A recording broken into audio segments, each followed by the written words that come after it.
El Baúl de Pesqueira. Un espacio que enriquece diversos acontecimientos históricos a través de la sonoridad de la radio. Esta es una producción del Departamento de Historia y Antropología en coordinación con Radio Universidad. El Baúl de Pesqueira. Enriqueciendo la historia sonora.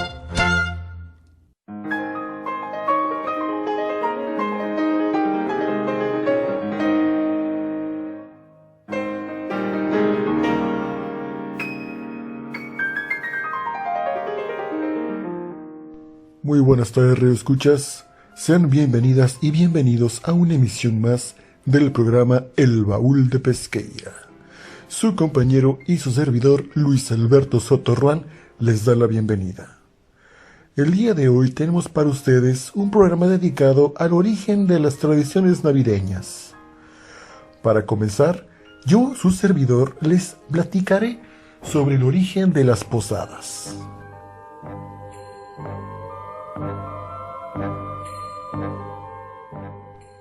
Como sabrán, radioescuchas, las posadas son fiestas próximas a la Navidad, que nos hacen recordar las dificultades que pasaron José y María antes de que Jesús naciera.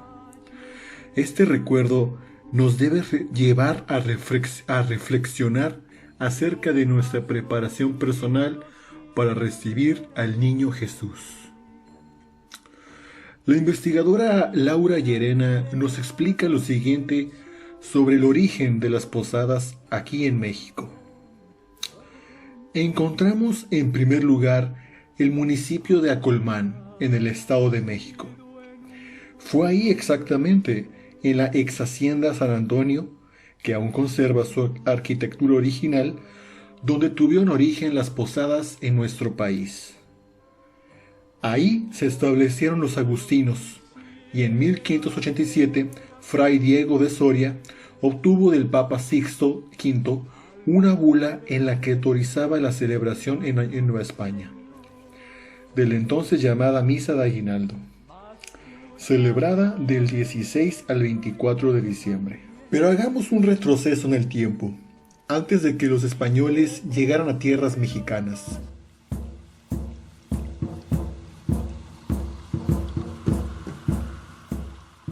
Antes de que los españoles llegaran a tierras mexicanas, los festejos de los mexicas en el mes de diciembre no eran como los festejos de la actualidad. La conquista española, además de que hubo muerte y cambio político y religioso, también transformó las fiestas.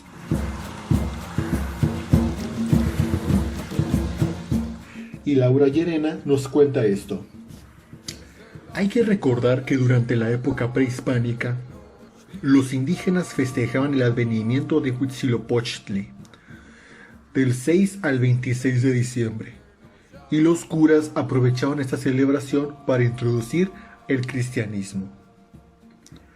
A las celebraciones se les llamaba fiestas de aguinaldo, en las que además de la misa se recreaban pasajes y escenas alusivas a la Navidad, en la que los agustinos daban pequeños regalos a los indígenas que participaban. También el antropólogo Fernando Híjar concuerda que la tradición de las posadas surge con la llegada de los españoles a México, en donde los religiosos encargados de la evangelización del pueblo suplantaron el culto al dios de la guerra por la práctica europea de preparación para la Navidad, las posadas. En el mismo lugar, Acolmán, en Estado de México, que se ubica a unos 40 kilómetros de la capital de la República, Ciudad de México, al noroeste, en el camino justamente a Teotihuacán, también tuvieron origen las piñatas en México. Incluso cuenta con su propia feria dedicada a este símbolo navideño, en la que se venden artesanías, antojitos y se realiza el tradicional concurso de la piñata más grande y original. Cuenta la investigadora Laura Llerena que la piñata nació en Italia, donde se acostumbraba a obsequiar a los trabajadores agrícolas una olla sin adornar, llena de regalos a manera de aguinaldo por su buen desempeño durante el año. Luego, la tradición llegó a España, donde se fijaba el primer domingo de Cuaresma para romper la olla, como solía decirse, Y finalmente, los misioneros, después de la conquista, trajeron la tradición a México. En México, festejamos las posadas todos los meses de diciembre, antes del 24 de diciembre, que es Nochebuena, previo a la Navidad. Puedo decirles, radioescuchas, que después de lo que nos explicaron los investigadores sobre el origen de los festejos previo a las reuniones familiares, que en nuestras posadas tienen una combinación indígena y española, que por supuesto es la fusión de culturas que nos identifica como mexicanas y mexicanos. Para el Baúl de Pesqueira, Luis Alberto Soto Ruán.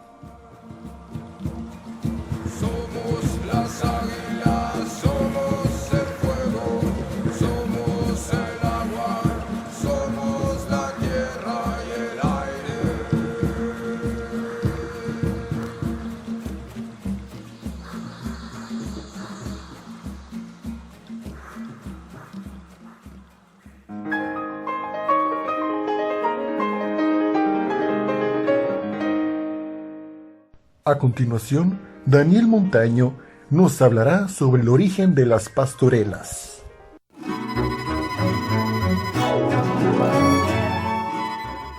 Las pastorelas. La pastorela se origina en el siglo XVI, a partir de los cantos que se realizaban en los tiempos cercanos a la celebración de Navidad, principalmente en las regiones de Occitania, Cataluña y Galicia. En sí, el tipo de canto consistía en una especie de diálogo, que es lo que se mantiene en la actualidad.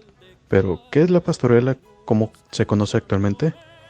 Esta se trata de la representación de la llegada de unos pastores a visitar a la pareja María y José en la posada de la ciudad de Belén, y conocer al niño Jesús. La creación de esta obra data alrededor de 1530, gracias al fray Juan de Zumárraga, quien pidió manejar la enseñanza del nacimiento de Jesucristo a los pobladores de la Nueva España. Esto conllevó a que las primeras celebraciones se llevaran en idiomas como el náhuatl. La pastorela por lo general trata de la dramatización de la bienvenida del niño Jesús. Esto conlleva la participación de varios personajes como los pastores, ángeles, arcángeles, monjes, en ocasiones indios y rancheros. También se ve la participación de demonios que quieren evitar la llegada de los héroes al punto final.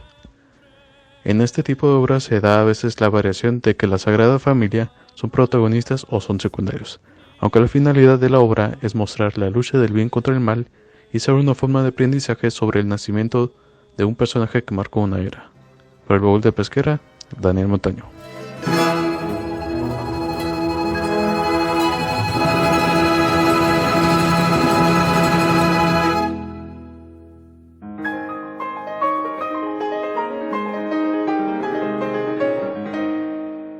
Ahora, Jorge Lares nos hablará sobre el origen de esta flor muy mexicana, la Nochebuena.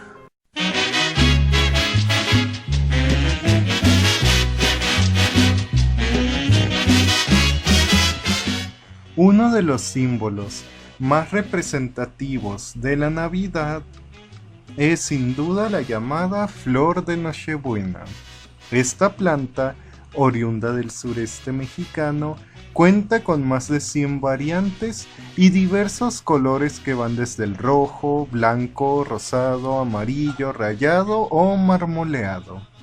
Aunque es conocida como flor, lo cierto es que esta planta se trata de un árbol pequeño o arbusto que posee hojas de color verde y rojo intenso, los colores de la Navidad. Mientras que los pequeños botones que se encuentran al centro de la planta son las flores. De nombre científico Euphorbia pulcherrima, esta planta recibe varios nombres dependiendo de la región: Nochebuena, flor de Navidad, flor de Pascua, pascuera, cardenal, papagayo, pastora, estrella federal, estrella de Navidad, Santa Catarina, Catalina o poinsettia. El nombre original en náhuatl era Cuetlaxochitl, que puede significar flor que se marchita, flor de cuero o flor de fuego. Desde épocas prehispánicas, la flor de Nochebuena ha cautivado con su belleza, siendo el gobernante Nezahualcóyotl uno de los que supo apreciarla. Del Tlatoani Moctezuma cuenta la tradición oral que descubrió la flor en Taxco Guerrero y la llevó hasta Tenochtitlán para adornar los jardines de su palacio. Para los antiguos mexicas, la flor de Nochebuena tuvo diversos usos. El primero de ellos era el ceremonial, siendo utilizada en diversas celebraciones, principalmente la conocida como Tlaxochimaco en honor a Huitzilopochtli. Era símbolo de pureza y de la nueva vida que tendrían los guerreros muertos en batalla. Otros usos que se le dieron fueron la obtención de pigmentos rojos para colorear códices, vestimentas o como cosméticos. También era una planta medicinal utilizada para varias afecciones. En el siglo XVII fue cuando recibió el nombre de flor de Pascua o flor de Navidad debido a que los franciscanos la comenzaron a utilizar en la decoración de templos, pesebres y en sus procesiones. Aparte de todo lo anterior, en la colonia también eran usadas en la creación de guirnaldas. Lo anterior se debió a su llamativa coloración rojiza, ya que en la época navideña la flor estaba en su mejor punto.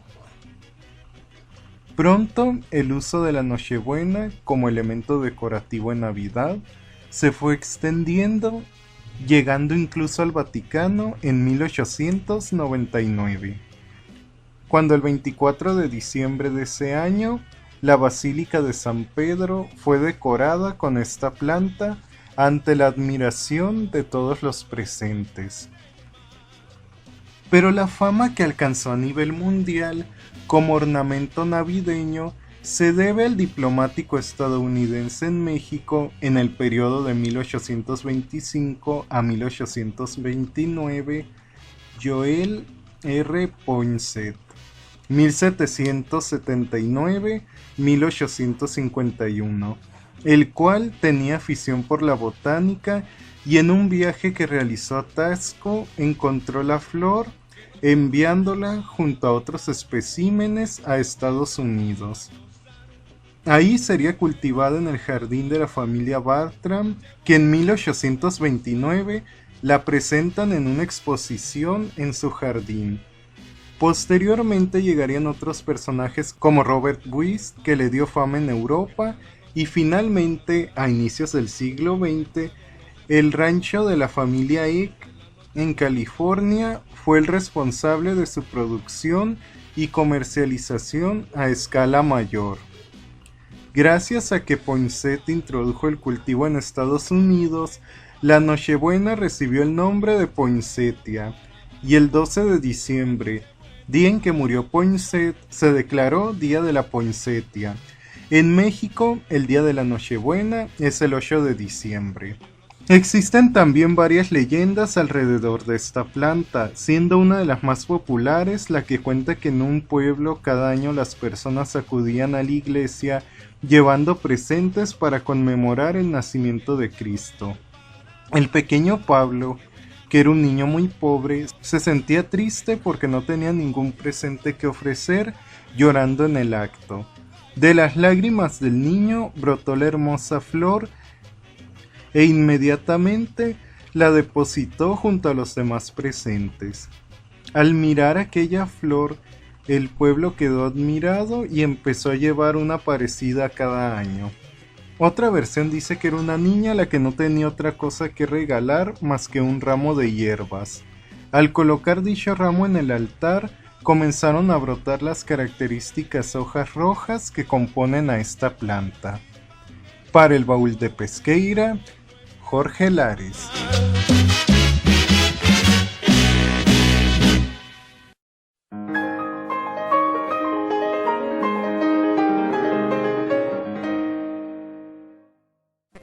Continuamos con el licenciado Víctor Cervantes, que nos hablará sobre los nacimientos.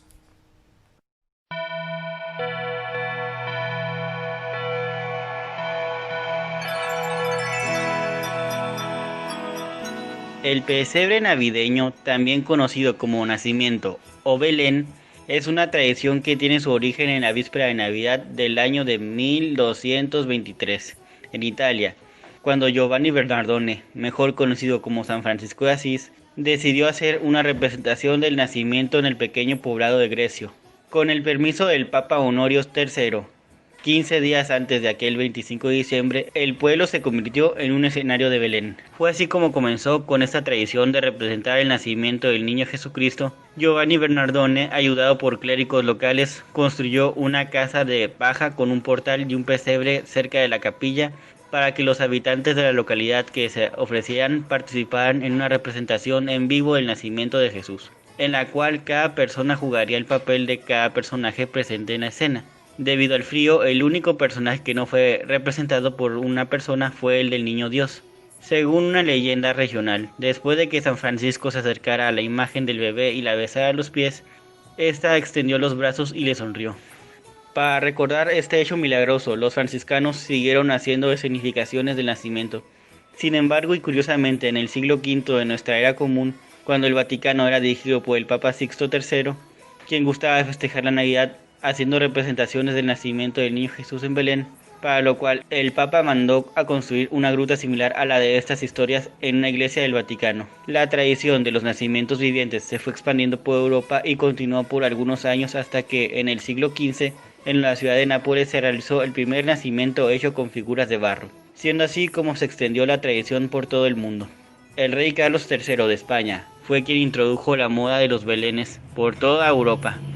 A su vez en Francia, durante el reinado de Luis XIV, fueron abundantes los pesebres, llamados crèches, los cuales eran fabricados por las carmelitas de Arles y los cartujos de Avignon. Actualmente sigue siendo toda una tradición en este país, donde se acostumbra a colocarlo desde principios de diciembre. Entre familia y amigos se reúnen alrededor del nacimiento para orar y cantar. En el norte de Francia, cada miembro de la familia se representa en una figura que se pone en el pesebre. Cada noche se hace una ronda de consultas para elegir a quién enviar a la gruta en la que nació el niño Jesús. Mientras que al sur son muy comunes las figuritas de arcilla para adornar el pesebre, que se conocen por el nombre de santons, que significa santos. Con el tiempo, los nacimientos no solo eran representados en los templos religiosos, sino también en los espacios públicos y en casas particulares, en representaciones en miniatura, maquetas. Suele armarse a partir del 8 de diciembre, día de la Virgen de la Inmaculada Concepción. Luego de que los nacimientos de barro reemplazaran a los vivientes por todo el continente, los colonizadores españoles llevaron esta tradición al Nuevo Mundo para evangelizar a las poblaciones indígenas. Recordemos que uno de los principales objetivos fue imponer su religión con el fin de civilizar a los habitantes autóctonos de la región, por lo que conjugaron su tradición con una propia de la cultura indígena. Hoy por hoy es una destacada costumbre en el país, la cual saca los mejores aspectos artesanales de cada región. Se pueden representar en una gran variedad de tamaños y técnicas. Bellos nacimientos artesanales se elaboran en Tzitzunzán, en Michoacán, Metepec, en el Estado de México, en Mayaltepec y Tolimán, en Guerrero, y Tlaquepaque, en Jalisco, así como en otras localidades mexicanas. Muchas familias de estas comunidades siguen la tradición de hacer figuras para nacimientos y pequeños pesebres. Esta tradición se ha convertido en un medio de subsistencia. Elaborados en madera, barro, cerámica y otros materiales, los nacimientos mexicanos se caracterizan por tener un toque pintoresco y artesanal. En ellos con frecuencia pueden hallarse elementos particulares de la cultura indígena mexicana.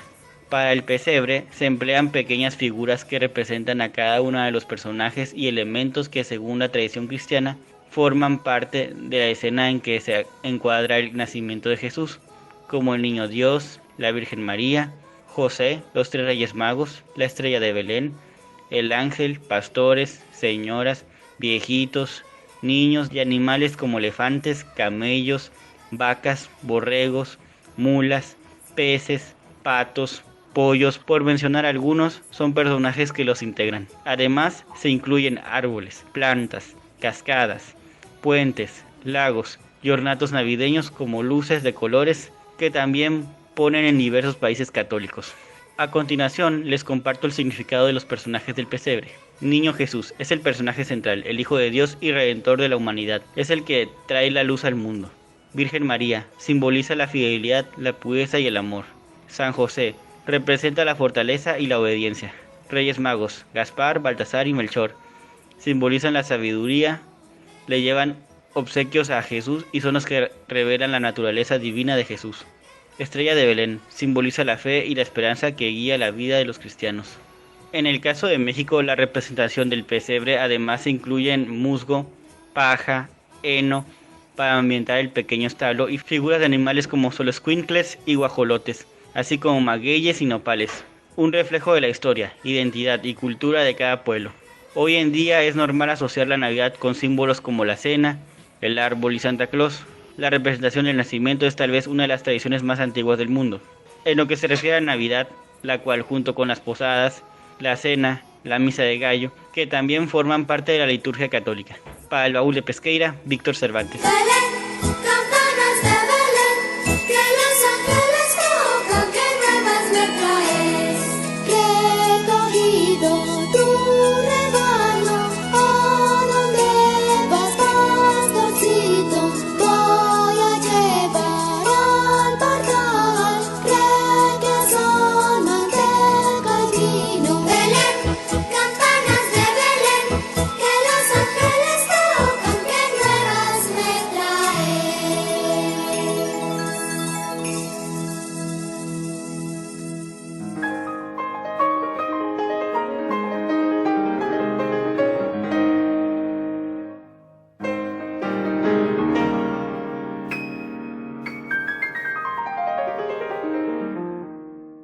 Para finalizar, Adrián Franco nos platicará sobre el origen de los platillos, la comida navideña.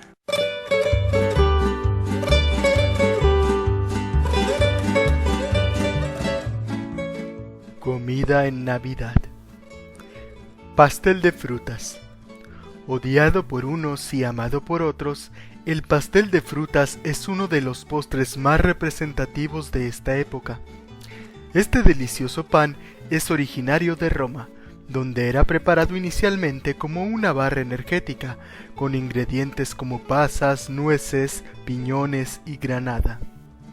Es en la Edad Media que evoluciona y se nombra como pastel de frutas, cuando se le agregan miel, especias y frutas en conserva a la receta.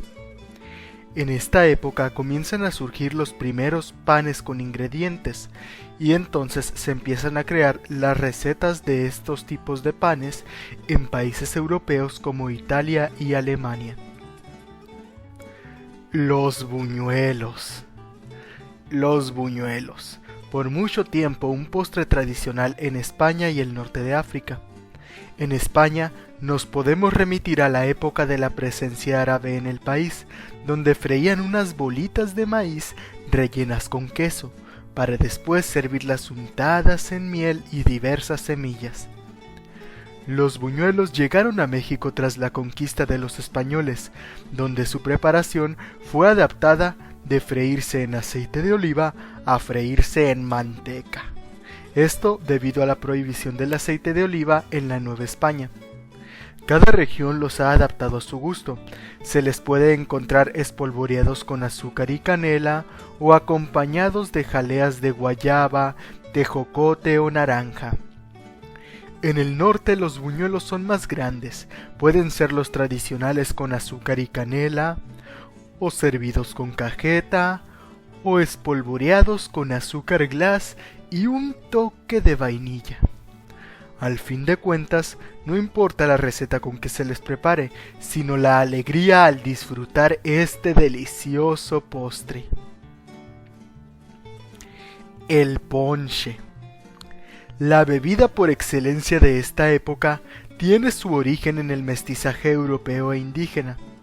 La bebida aprovecha las frutas de la temporada como tamarindo, guayaba, tejocotes, manzanas, ciruelas, pasas y caña de azúcar, además de incluir piloncillo, jamaica y canela. La receta es flexible y se le pueden agregar o quitar ingredientes, así como variar su modo de preparación, como lo es para los mayores del hogar el tradicional piquete de ron o tequila. pero en lo que podemos coincidir es que esta bebida dulce y caliente es sin duda mucho más disfrutable en estas épocas de frío. El pavo, nuestro platillo con origen americano. El guajolote es nativo de Mesoamérica y solían deleitar las mesas de líderes, sacerdotes y tlatoanis. Con la conquista, los españoles llevaron estas aves a Europa, donde ganaron enorme popularidad. En un recetario de 1581 se le llamaba pollo indio. En Estados Unidos y Canadá es también una tradición característica el consumo de este platillo, que llegó como sustituto del ganso. Su preparación y rellenos varían con la región y gustos de cada quien, pero el hecho es que es un platillo emblemático de estas fechas. Para el baúl de Pesqueira fue Adrián Franco.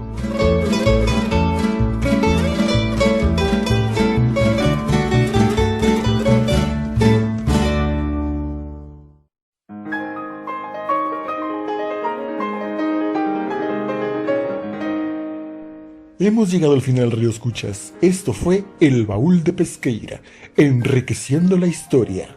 Los invitamos a sintonizarnos todos los martes a las 5:30 de la tarde por Radio Universidad de Sonora 107.5 FM. Agradecemos mucho a José Luis Jara, que es el encargado de controles y de cabina, y también a la radio por brindar este espacio a la historia. Se despide ustedes su compañero y su servidor Luis Alberto Sotorruán. Hasta pronto y que pasen una linda tarde. Por hoy, el Baúl de Pesqueira ha cerrado un programa más. Te invitamos a escuchar un encuentro entre el pasado y el presente de Sonora en la próxima emisión. Esta fue una producción del Departamento de Historia y Antropología en coordinación con Radio Universidad. El Baúl de Pesqueira, enriqueciendo la historia sonora.